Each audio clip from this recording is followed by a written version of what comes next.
Greetings, my friends. This is Maerlande. Let's carry on with a little bit of Blame Lyran Renegade again. So we're going to do turns 21 to 25. And there's only a moderate bit of action. So we'll start off with messages. All right, so let's have a look. Research is doing well. We're going up a little bit of construction. Idea being just that gives us some options if we need something. And then Conjuration 5. So obviously people are probably pretty familiar with. Now the target here is actually Voice of Tiamat, because I've got a lot of water provinces. For those who may or may not know it, let's just have a quick look. Voice of Tiamat. So this searches the 4 elemental paths for 8 gems, which is actually a little bit about the same price or a little bit cheaper than if you cast all 4 independents. And then some of them can't be cast at water anyways. And it gives you paths that you don't necessarily have. And surprisingly enough, there's a moderate amount of air and fire sites in the water. And I don't have effective ways to do site searching for those. So other messages, the disciple came out. You can see here, the disciple I chose was roughly for forging and site searching. Excellent research as well, but my research is already pretty good, so it would be helpful to have it research, but my research is starting to pick up. It's not really superb for this period of the game, but I think it's adequate, especially that we are basically at peace.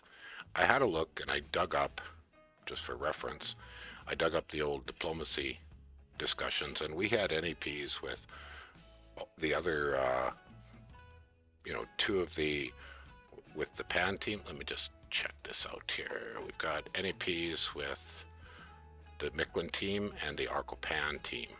So both of them non-aggression pack 3s. They were set on turns 8 and 13.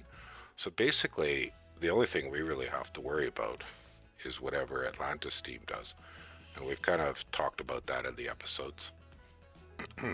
Other interesting things going on. So, took another set of independents very, very cheaply. All I lost was a few Marcatas. I don't think we need to watch that. I used a pretty big army. You can see I've bought a few Bandars, the big heavy Maul guys, the big Bandar archers. Maybe we'll just have a quick look. It's been a while. So basic setup here, you can see I've got a bait squads of little Marcatas up front. We'll kind of draw him over. You've got some Bandar light Bandar warriors with the sticks and stones, which, especially if you could put Strength of Giants up, are quite effective. Got a little bit of magical support. Actually, that's just one of the Brahmin priests, the commander, and then some bows and crossbows, independent crossbows. And in the middle, sort of center, the cudgel guys that have good hit points, good solid bit of moderate levels of protection, not quite a heavy, but more than a medium infantry. And they hit very hard. Okay, so let's just zoom this forward. So does the bait squad work? Generally it does.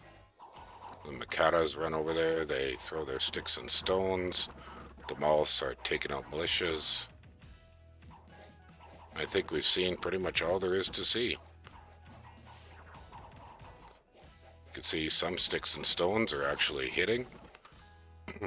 Okay, so that was that one. And then Atlantis attacks me with basically, mournfuls. These are the things that Atlantis can recruit in water forts. They hit hard. They're solid. They're an adequate unit, and they're just attacking a little bit of basic province defense, just 6 province defense, possibly, and then the snow warriors. So possibly a couple got killed because of if you look here, the poison barbs. No, they won't, because that only works on short weapons, and these guys have either big long glaives, length 3, or actually glaives as well, and glaives that hit really hard. I don't think I need to watch that. I will watch a little bit of it. Pretty simple. The basic spear and shield tritons die very quickly. The heavier ones last a little bit longer, but that was quick. And he's using a Tungalek as commander, as you can see, tossing up a few single skeletons. That's not one of them. This one here, though, he got one of the big soulless. 31 hit points in a soulless. That's pretty good. Okay, what else for messages? And I believe, let's take a look at the map. That's down here. That is the throne. So we grab that throne. That's a pretty nice result. And it was a little on the costly, but those are just all independents. Not only that, most of them are aquatic as tritons. So I just wanted to buy them to do that job, and then I don't want them anymore. Because I'm not going to, as I've discussed, as I can, I'm going to hand off the water to Xibalba, because Patala cannot make underwater forts. I can make underwater labs. You can see here I'm going to push Atlantis back. Some nice events. Oh, that's sweet. Herald Lance is kind of handy. I don't have anything right now that I need it for, but the gold is very good. And some air gems. Another fortress is finished up. And I did do a little bit of relinquish, so we're giving up all of this water eventually to Xibalba. Now, my partners did not do any expansion this turn, so just me. And let me look around. So you can see, let's take a look here. Atlantis, its capital is under siege. So Atlantis is not long for the game. And if we look at the pretenders, I know Flagra is in deep trouble. If we take a look down here, look at that. So Flagra is in deep trouble. And that team is, let's just do the reminder. It's Atlantis with Flagra and with Vedheim, right? And Vedheim, I believe, is also under pretty deep distress. There's a little bit of Vedheim here. It's a little tricky to spot the Vedheim flags compared to the Kalem flags. So here's Vedheim's capital. Utgard has not put a scout there yet. No, this battle's just catching scouts, I think. Yep, just catching a couple of scouts. And Pangaea is fairly peaceful.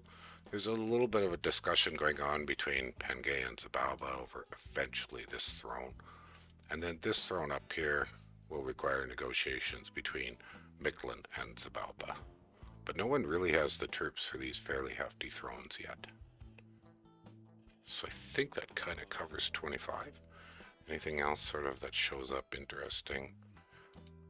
Something interesting here, you can see some turtle warriors and some longnets. So I think it's safe to say, and from memory, Utgard goes and gets this water. Alright, let's move on. Sorry, not 25, turn 21. Let's look at 22. Alright, I finished the construction, going for the Conjuration 5. You can see that I didn't queue up more research just yet. I'm not going to make the Conjuration 5 this turn. Anyways, research is picking up a bit. Oh, some good luck with searching. Let's have a look.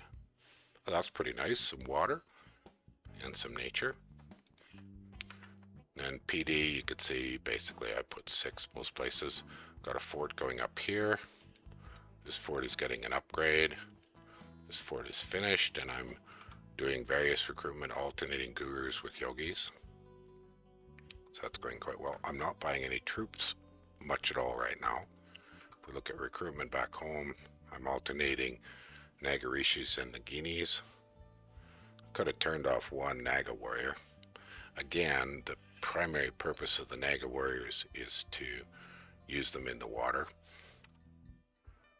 3 magic sites here. Oh, that's excellent. Water and death. Earth. And more earth, so that's a valuable province. I see Xibalba has, that's just some Zots warriors. I think they're just leftovers. So, Xibalba may be putting a lab down in here, or he's just doing some site searching.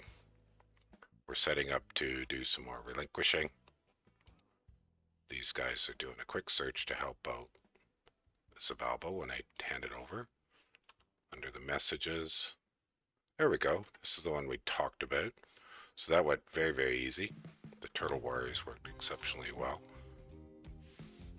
Let's just see if he does anything really interesting script-wise. Pretty basic. Turtle Warriors are not too shabby at all. Medium infantry with poison-based weapons, coral spears and coral-tipped javelins. Moderate levels of protection and a shield. So they're a solid unit. We'll turn on the colored tidbits. And there's a Hydromancer. So he's got some gems. So the possibility is he'll put up some water elementals. But I think the trolls die. See, one of the griefs with sea trolls is, yes, they have tremendous regeneration, but they have terrible weapon. It's short. It doesn't have very good stats. And it's only a single attack. So the basic sea trolls aren't much more than just big sacks of meat. And you can see they die pretty darn quickly. You throw in a few water strikes, not amounting to a lot. If I kill those two more, I suspect... Oh, and there the other ones run away. So that's fight over. Alright. Other stuff, let's see. Xibalba took a water province. Oh, Xibalba has moved to starting to put pressure on where Atlantis was. So he's going to grab this chunk of water. Hopefully over time grow down, get this Atlantis fort. And interestingly enough, if we pop down over here, Atlanta put up a fort there. Not Atlanta, Atlantis.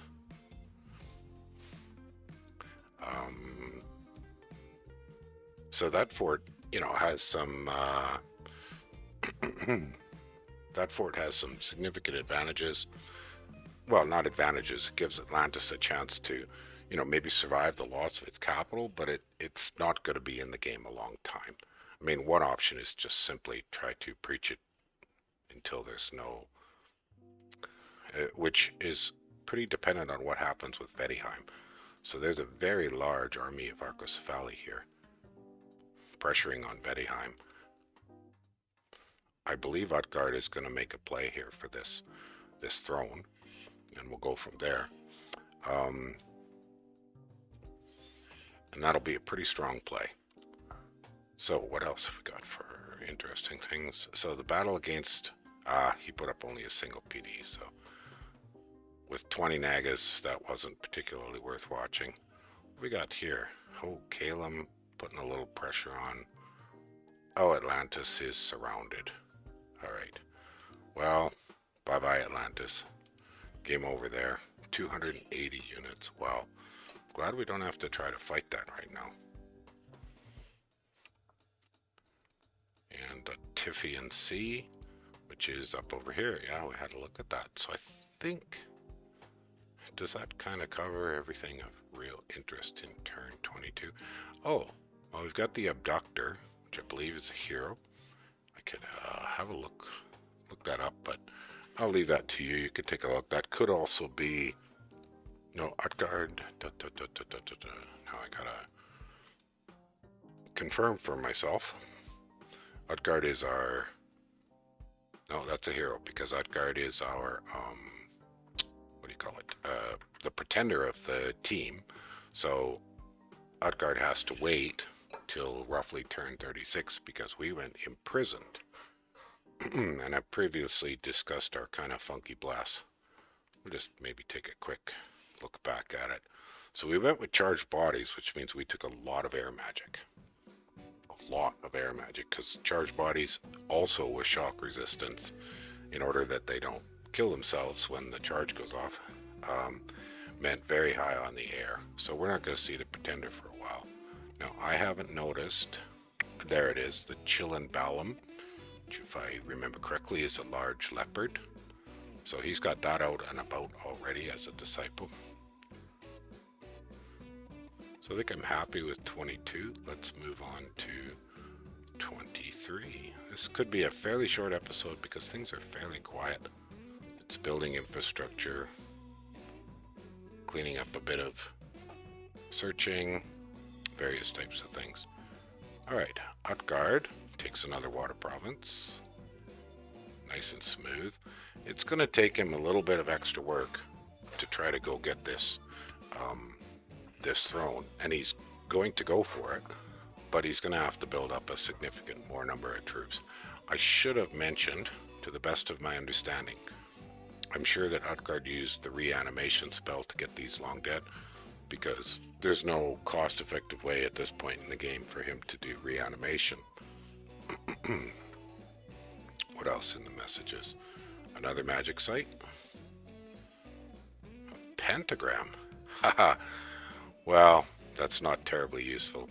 So I've got the disciple doing some site searching, but it's not finding anything too stunningly wonderful. What else do we have? The deep sea. Bit of a probe. Let's see what Atlantis... Ah, no, actually, I was just moving over there, and Atlantis took it. So that's kind of funny. But we're going to try again with a decent-sized army. Moderate amount of fishmen, just to be a little bit of bait, be a little bit of... These the net guys? No. These are the mediums with a moderate amount of protection. But that should be able to handle most anything that Atlantis sends out. Here, I've tossed up a laboratory, so I'm waiting for the Conjuration 5. You can see the research, I brought it up a little bit higher. And I've queued in some more stuff. Evocation, I believe the primary purpose here is actually, I'm going to be going up for arcane probing, so that if there's spots that got missed on astral searching, I can sort of fill in those gaps, rather than have to wander around with gurus. No gurus are adequate for the astral searching, but I'm a big fan of, if it's just a single path, you've already searched the other ones, then go ahead and use remotes. Anything else in the messages? Construction of that castle is completed. Now, do I have a third level? Oh, there is a third level. I haven't started it yet. So, a little short of gold. That's probably why. And then I think we've kind of covered the story. Up here, we're set up, we're doing relinquish. We're set up, we're doing relinquish. So we're going to give those off to Xibalba. Easy peasy. And, right, down over here you can see Xibalba using a pretty cheap option. The wool muches, those are sacreds, so the attrition was a little on the high side here. So the army was maybe a little bit small, but the sooner he can kind of walk down that territory before, say, Pangaea, builds a thug with a water brace or ring of water breathing or something like that, Xibalba's sort of defining that, hey, this is our place. Stay out. So I'm pretty happy with 23. This episode won't be terribly long because these are fairly easy turns to do, and I only had the 5 set up to record, so let's go to 24. Alright, wow. Boy, I'm having some good luck with magic sites. Really good luck with magic sites. Wow. What's my earth gem income at? Upwards of 8. And then here, what did we find? A boiling bog? Oh, a little bit of fire gems. That's kind of handy. So the Nagarishis are going to move around, and they're very efficient for searching. And a magic site way down here. So a little bit of nature. Well, not too much else going on. Okay, other messages. We relinquished the 2 to Xibalba we talked about. What's going on? Oh, just a scout. And that was... Well, I guess he was just checking out this throne, see what's happening. What about here? Just a probe on the throne. See what's in there. And look at that. Poor Vedheim. And we can see over here, this Atlantis fort is already wiped out. Miquelin's even just moved on. Maybe it was empty. Oh, that one didn't go quite as well. Did win. Does that finish off that area? That finishes off this area of the water, so that would work out. And then this one here. That went fine. So now Utgard has finished off significant amounts of the water. There's the abductor again. So Utgard can now sort of concentrate on building up to try for this throne. Now that throne has a Mind Lord in it, so that's kind of going to be a bit of a challenge. It's a pretty big army. Nothing too thrillingly wonderful, but it is there. Anything else for messages? Devil's Pond, that's the one we looked at. Battle in the Deep Sea, so we've gone at Atlantis. So we're shoving him back into this fort. Somehow or other he's got money. Kind of surprised at that he still has some money. So it may be a bit of an undertaking to finish off this fort. And I haven't quite got the Conjuration 5. I missed by one little bit.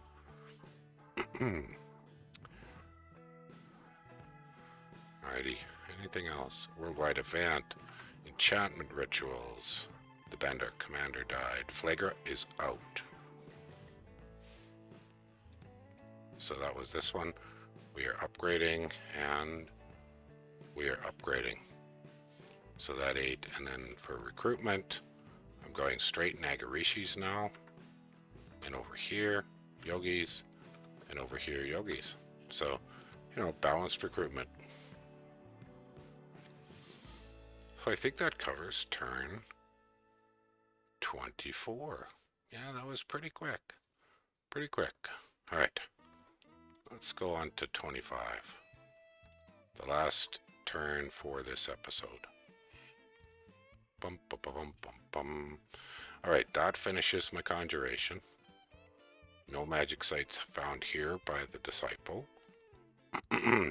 Aha! Where is that? Well, look at that. So, Utgard goes at this throne. We look here quite easily. A little bit of attrition on his Gamherdings. A little bit of losses of his tiny little tidbits. But he wipes out that. I'd like to watch this. See if there's anything really interesting here. So what have we got? We've got Sithkona. So a group of them in the middle. This is a Norna, the stronger one. Good Gamherdings back over here. And Gamherdings over here. Looks like that's the boss. Yep. There's the goad. Do the blessing. And just up front, a little bit of bait. Crossbows in the back. And I wonder, is the prophet here? So F1, press C. Do I see the prophet? So these guys are holy twos. Holy twos. Jikimi. Well, look at that. I missed that previously. Wonder what he's planning to cast with that. I'm not really sure. Kinda, I want to watch that. And a shaman. Oh, with a significant amount of gems. Okay, so he's planned some a little bit extra things going to be happening here. Let's watch a little bit.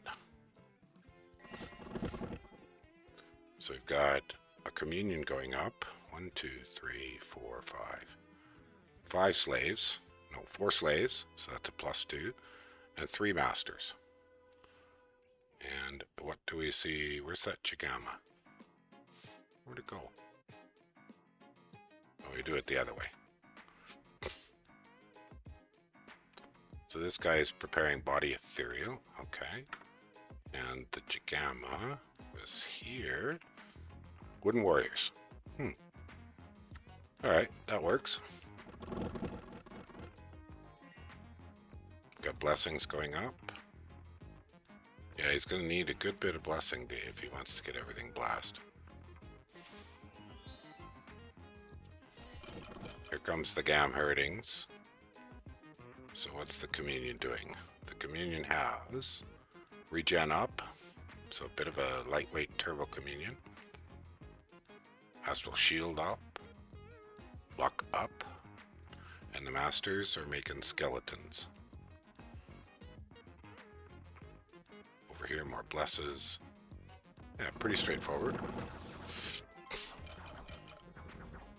So the skeletons were adequate to block off and keep the communion safe while the Gamherdings move forward and attack. Take out those lizard warriors. Now these guys, I thought these, okay, just basic katana guys. So basic sword guys, two-headed sword guys.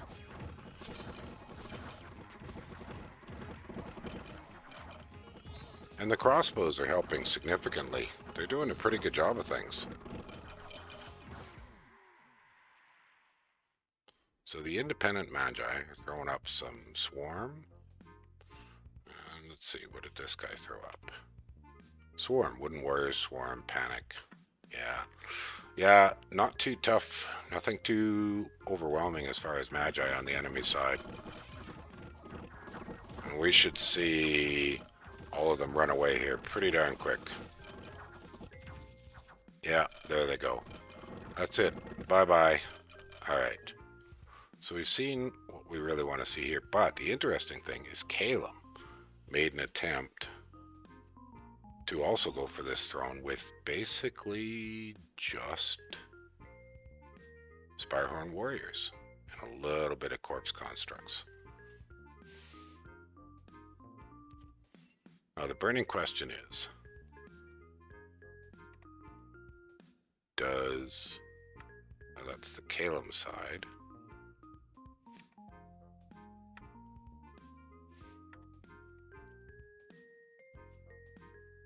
So the Jigami is not here. I guess it, oh, looks like it ran away. Yeah, okay. Ah, those were the independents I was looking at. Ah, gosh. Those weren't Utgards. So Calum has put up a little bit of bait in front with corpse constructs. Nothing too amazing there. And I'm sort of expecting there'll be attack rear on all these flyers. Now, I don't know what he's doing with... He's got Harab Seraphs. Air Shield. Okay. What about this one? Air Shield Phantasmal Warrior. Nothing too interesting here so far. Lightning Bolt. Okay. And here, Animate Dead. Alright, so that's pretty minimal mage support. More or less none. One group of the Spirehorns attacked rear early, got tied up on the crossbows. These are crossbows with pretty good protection, so they hold up pretty well. And there is the rest of the Spirehorns landing kind of smack dab in the middle at the back lines. So something to note is the communion was placed far enough forward, kind of in the middle of everything else, that it was fairly safe from attack rear. And that's a good thing to do. Putting your squishy human mages, communion mages, on the very back line if you think you're going to see attack rear flyers is a good way to get them all killed very, very quickly. I tend to use a sandwich kind of formation. You know, bring the human-sized magi a little bit forward, leave some stuff in the back line.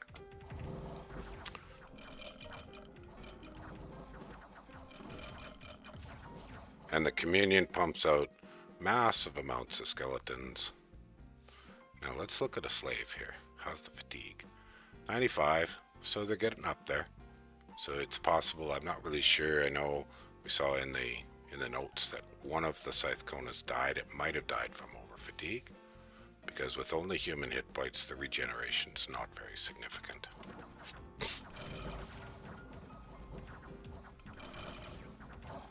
Well, that was a pretty straightforward wipeout. The handful of skeletons that are trickling in are not going to make a significant difference. Because as soon as these Spirehorns run away, which, that should be it. We should be seeing a rout here. Everybody's running away for Calum. Yep, there they go. Run away. Bye-bye.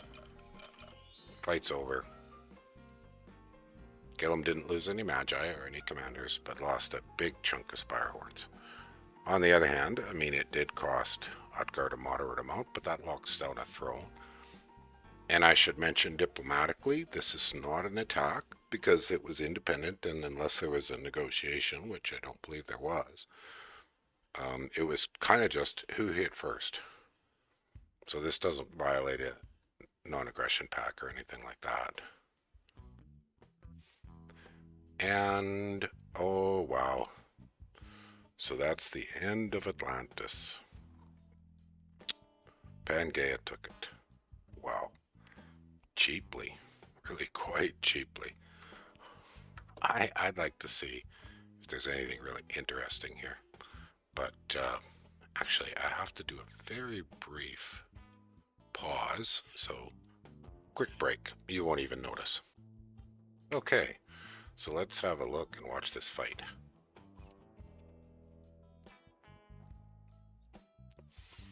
So, what have I got here? Anything? Ah, interesting. So he's put his... Oh, these are swordsmen. Actually, that looks like the mercenary troop. I don't see the commander here. Let's take a look at the F1. Yeah, Sigurfri the captain. Okay, so that's the swordsman mercenaries. So he's using them to soak damage. And inside here we've got what? Just long deads, a very small handful, some Tungaleks. Anything else? Let's zoom in. Oh, I didn't want that key. I just wanted to pull in a little bit. A very few Arsertuds. A few Ice Warriors. Oh, those are Seal Hunters, Arsertuds, and more or less a lot of Long Dead. And a handful of Magi. Well, okay. There really isn't a whole heck of a lot to see here, but let's just speed it up. Magic-wise, what are we looking at? Let's pull in over here. A small communion. Yep. A small communion, some swarm. So I'll send some dragonflies out front. He's got a few grove guards running in to do some trample. Hopefully they'll get themselves more crossbows in the back. Center-right crossbows. And then big pile of dryad hoplites with lots of bare bones bless. Boy, that's very much a bare bones bless.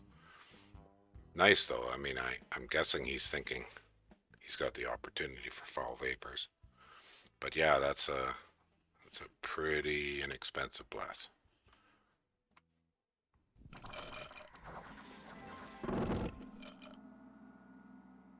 Decree of the Underworld. Decree of the Underworld.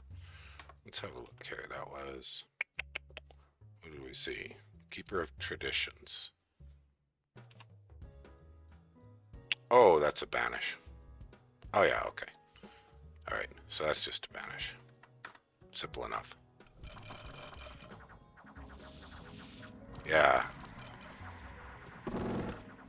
So Pan had a pretty significant number of... Moderate number of priests, so a decent ability to banish. The White Minotaur, Holy 3. The Dimensional Rod. How the heck?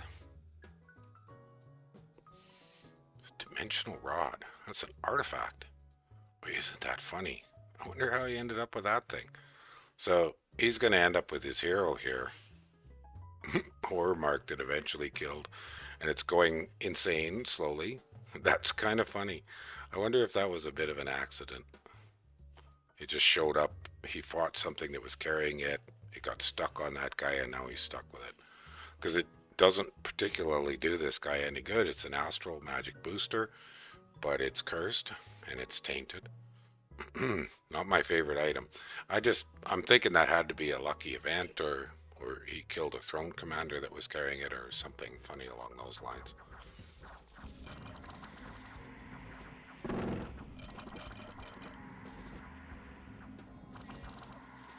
You know, really, there just isn't much to see here. He's having a tough time getting through the gate, Pangaea is, and taking some attrition in the process. Sadly, the Grove Guards got stuck behind a line of the Dryad Hoplites, so aren't able to get in there trampling away. I see, looks like the odd one is berserked. Yeah, but they're stuck. Boy, a little bit of body ethereal. Does he have any astral on these guys? Yeah, even a little bit of body ethereal might have been quite helpful, especially if you were to say place a couple of body ethereal buffers here with grove guards up top left, or top that side, front and bottom, and then you could have some ethereal grove guards kind of punch their way through the walls and then trample from the back. Just a possibility that would have been kind of cool. But he's just about through the gate. Just about through the gate. And these guys have to be getting close to fatiguing out. The Tungalix, yeah. The Angercock can kind of keep going on for a long, long time. Oh, and they run away. So the Angercock's running away. These guys are fatigued out. The gate is almost open. Some more banish. And I'd say that's the end of it. That's pretty much the end of it. Oh. So actually, Pan had a few things run away, but I mean, he won that handedly. So, I mean, yeah. It's a lot of long dead, but there really wasn't anything else left inside there, except the 7 Tungalix isn't too bad. So Atlantis is roughly done in this game. A fort here and a fort here. Gonna have serious income problems. That's a pretty good size army here. Alright, that's it for the messages. That's it for turn 25. I don't see anything else of too much significance. So, ladies and gentlemen, I am finished for today. I hope you enjoy this episode. Keep posted, subscribe, you know, all those fun things. Find me on Discord if you have questions. You've got specific things you want to have a good chat about, let me know. I'm also happy to join up in a voice chat. All right. Take care. Bye, guys.